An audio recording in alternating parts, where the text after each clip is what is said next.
Welcome to What the Paper Said, in which I, Patrick Crozier, skim through the Times from 100 years ago, read some of the articles and comment on the ones I find interesting. I'd like to begin by apologising to regular listeners for the lack of content recently. The explanation is very simple. I've been ill, not quite sure what with, but whatever it was, it left me very lethargic. Anyway, that leaves us with 5 weeks of the Times to pack in. I'll start with the week ending 8th of February 1925. A train travelling from Londonderry in Ulster to somewhere in Donegal reached a viaduct in a gale and was blown off the viaduct. 4 people were killed. The price of a quartern loaf, that's a quarter of a stone of flour or 3.5 pounds, big loaf, reached 11 pence. It was 9 pence in July. After months of investigation and wishful thinking, the London County Council is on the verge of accepting that the much-loved Waterloo Bridge will have to be replaced. At the initial magistrate's hearing, the accused in the Sussex murder case tried to claim that his fiancée, whose body was found on his farm, see the 18th of January episode, had committed suicide. Bernard Spilsbury, the pathologist, thought not. There were a series of articles on imperial foreign policy. Although the writer didn't say this, the future break-up of the empire is clear enough to see, as the dominions assert their independence. Stalin made a speech. He said that all was not well in the countryside. He also equated unrest with Trotskyism. This comes as reports indicated that the clashes between communists and peasants were a frequent occurrence. The London County Council, that runs trams in central London, announced that in the last year it made a big loss doing so. London's local government making huge losses on its transport undertakings. Where have I heard that before? Mind you, as I have said in previous episodes, trams are finding it hard to compete with buses. The last London tram will run in 1952. It was announced that 238 people died on London's roads in the previous 3 months. For comparison, in 2023 it was 95 for the whole year. In the 14th of December episode, I mentioned the controversy over the proposed redevelopment of the Broad in Oxford. This week we learnt that the local council had abandoned its plans. In this week I learnt that the government was thinking of standardising the frequency of electricity, which rather puts me on the spot. Surely as a libertarian I am against government diktat, even if it extends to something as seemingly beneficial as electricity standardisation.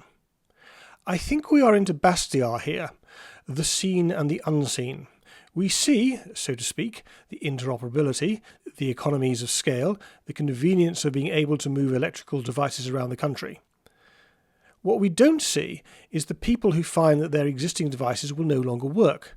We also don't see the potentially, if you will forgive the pun, better systems that might have emerged had they not been banned. See also the British electrical plug that some say is the best in the world, but the world itself seems reluctant to adopt. There was an editorial on the subject of long-firm frauds. This is where the thieves place a large order on credit, sell the goods, and declare bankruptcy. There have been a string of so-called cat burglaries over the last few weeks. I am vaguely aware, maybe you are too, of something called the Italia Conti Acting School. It was founded by one Italia Conti. In this week she was in court, her landlord complaining that by holding dancing lessons in his flat she was in breach of contract. She got off, with the judge saying that the occasional use of the flat for lessons did not constitute a breach of the tenancy agreement. My sympathies are entirely with the landlord.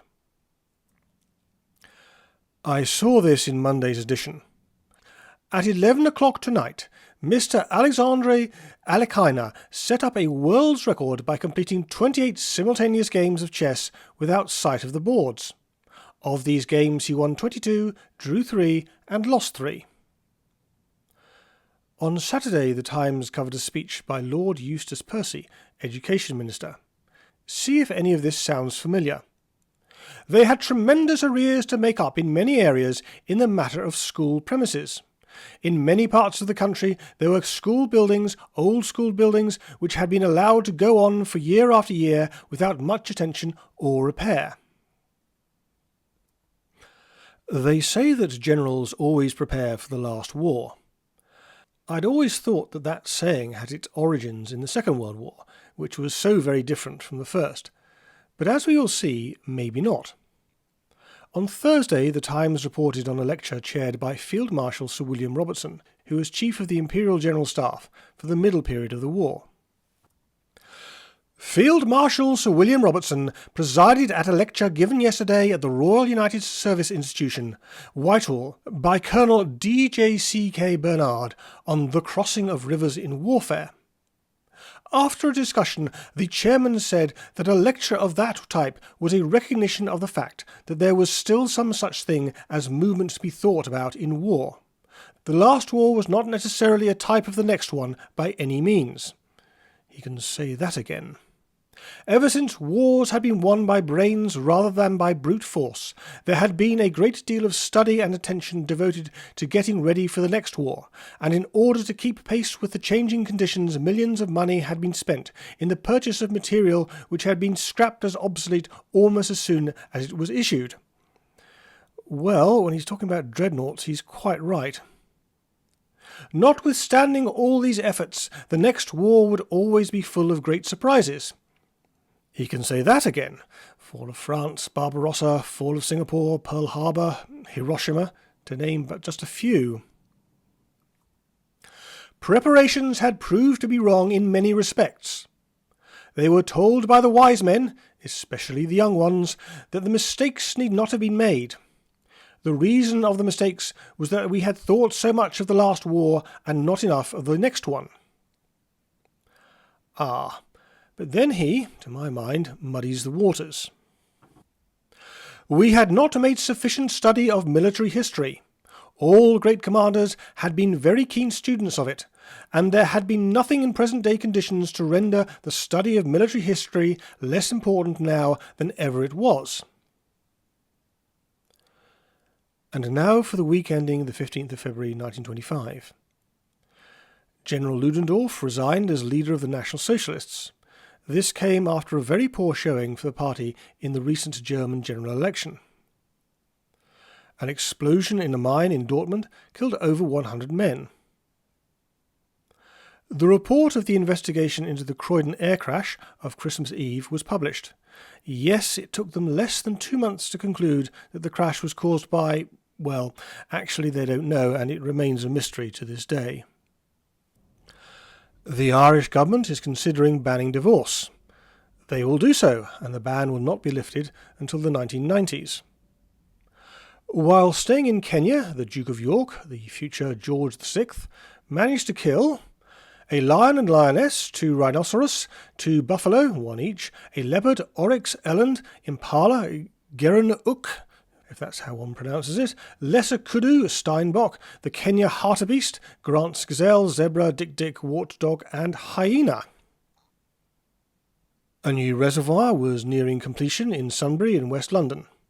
A feat nigh on impossible in modern Britain, the news was thought worthy of only a couple of paragraphs.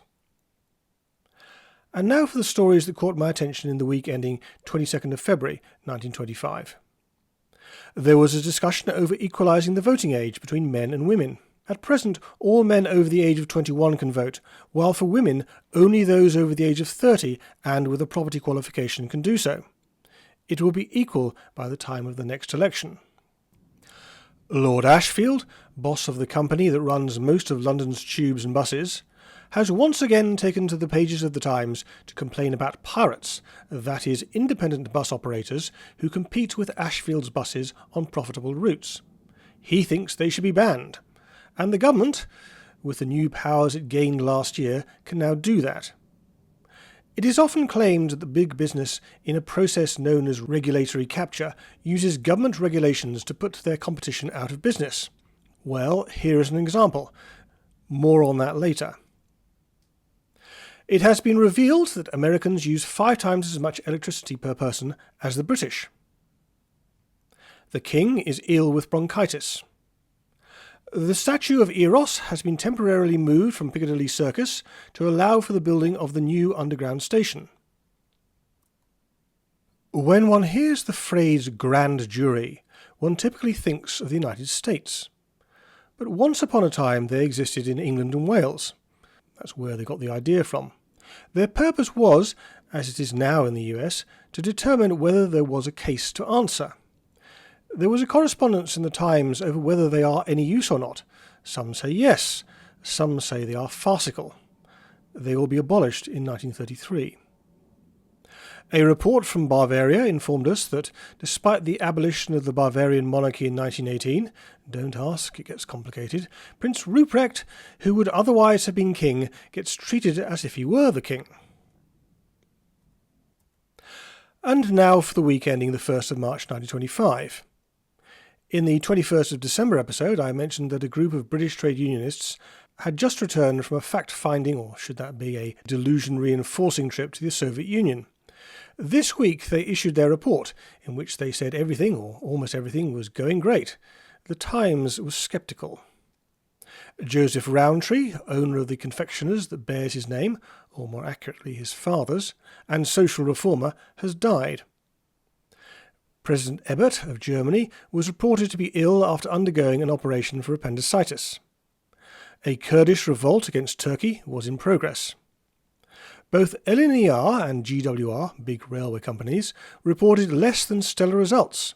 It looks like government price control and government-enforced mergers might not be such a good thing. It was revealed that the Wembley exhibition, the celebration of all things imperial, had so far cost the government about £1 million and may yet cost it £2 million. What is it about governments and exhibitions? To put that in some sort of context, November's Poppy Day raised £340,000 for the British Legion. There was also an article about Japanese politics and the Japanese constitution. It would appear that at this time the House of Peers, I suppose the equivalent of the House of Lords, is extremely powerful. We also found out that only about 5% of Japanese can vote. Is this a contributory factor, a reason why they went to war in, well, quite soon actually, 1931 against China and, in Manchuria, and 1937 against the whole of China? I don't know, can't say. And finally, the week ending the 8th of March 1925. President Ebert of Germany died after undergoing an operation for appendicitis. The Times speculated on who his successor might be. Did they mention Paul von Hindenburg, the eventual winner? No, they did not. Ebert died in office, and he is not the first person to do so since I started this podcast. President Harding was another. I could include Lenin, but dying in office tends to go with the job of a dictator. Although he didn't die in office, Andrew Bonar-Law, Prime Minister of Great Britain, died 6 months after stepping down due to ill health. Calvin Coolidge has been inaugurated as President of the United States. I did read the speech he gave, but to tell you the truth, I can't remember a thing about it. Lord Curzon, the Foreign Secretary, was taken ill. Will this be another death in harness? Yes. Yes, it will. The election for the London County Council, which covered a much smaller area than the London mayoralty does today, has been won by the Municipal Reform Party. This is in essence the Conservative Party, or at least the nearest thing. I've mentioned before that London's free market in buses is under threat from government regulation. And so it has come to pass, with independent bus operators complaining that they face bankruptcy if the Minister of Transport goes ahead and bans buses from certain streets. Another thing I've mentioned, to the point of monotony, is the speculation surrounding Britain's return to the gold standard. The big problem is that the government intends to go back onto the gold standard at the pre-war rate. This is despite the fact that during the war it printed a large number of treasury notes that were backed by nothing. This week I learnt that there had been some attempt to withdraw those notes, but clearly not enough. If they had, then the price level would have returned to pre-war levels. As it stands, estimates vary, the price level is 75% above the pre-war level. This means that interest rates are going to have to go sky high, this week they rose from 4% to 5%, for Britain to stay on the gold standard. And no one is pointing out the problem. Well, at least not in the pages of the Times they aren't. I also learnt this week that the universities receive a subsidy from the government of £1.5 million, which, according to my calculations, is about 400 million in today's money. I thought they were entirely independent.